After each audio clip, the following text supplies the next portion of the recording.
Hello,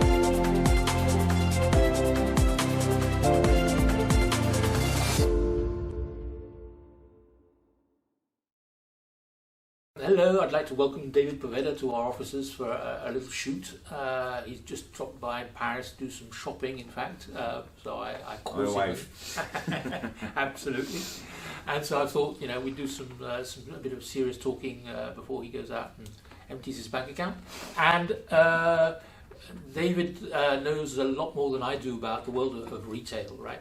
I mean, basically what I know about retail is whenever I go into a shop and I want to buy something, it's stocked out, right? And they don't have my size, right? And yet there's all sorts of excess stuff all over the place, which I don't want, okay? And, well, he knows why, and he's going to explain why. Again, Philip, thank you very much for the interview, and very nice to be here with you again. Beautiful Paris. So yeah, retail is an amazing thing. We all go to retail. Most of the supply chain ends up in a retail point, wherever, okay? And what I've seen in documents is that the average stock out number for retail all over the world is between 15 and 20%. I mean, if you have and you carry 100 products in inventory and you offer 100 products in your portfolio and you're offering that to the market, about 20 of them are not in the stock, okay? Which is not so good. And in the other hand, because of the experience that we have, we've been working with retail for 10 years plus right now. All sorts of retail, big, small, all different kind of retailers.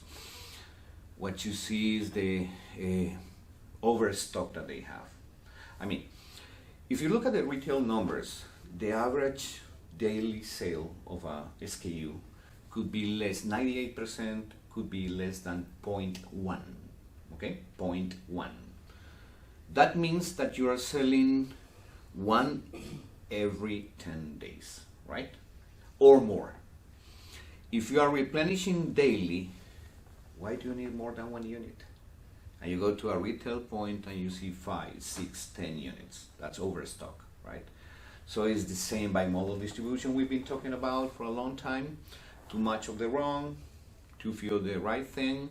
So the opportunities in the retail industry all over the world are huge. And again, we've been working with pharmaceuticals, hardware, cosmetics, clothing, of course.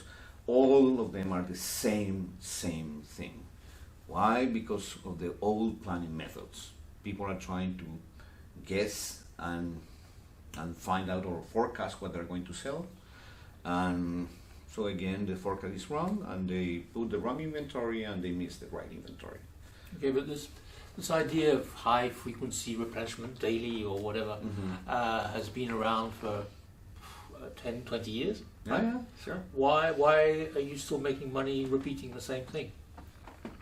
And I would like to keep making money repeating the same thing. So nobody is. I mean, why is? You know why? Because of the cost world that we know. Right. It's because if you're going to replenish daily, Yeah. it's going to cost more in the logistics side, Right. and of course it's going to cost more in the logistics side. But the increases in the sales, which could be more than 20%, 20, 25, 30%, we've seen it. The increases in the sales and the less inventory that you are going to have are going to overcompensate the increase in the logistic cost. So you have to look at that again as a system. You cannot local optimas, you cannot work on local optimas like I want to optimize the cost of logistic and the expenditure that I have in logistic. Sometimes you have to, and systems theory, you know that, it says that sometimes you have to make it worse in one part of the system in order to make the system better as a whole. And the main reason for what you are asking is that people are trying to keep logistics costs as low as possible, and they don't see the whole picture. So we have to keep saying, try to replenish daily, try to replenish daily, try to replenish daily has a lot of advantages, but not too many people listen. Okay, so don't listen, but don't forget to replenish daily, replenish daily, replenish daily, replenish daily. Thank you. On consumption. Thank you. Take care. Bye-bye.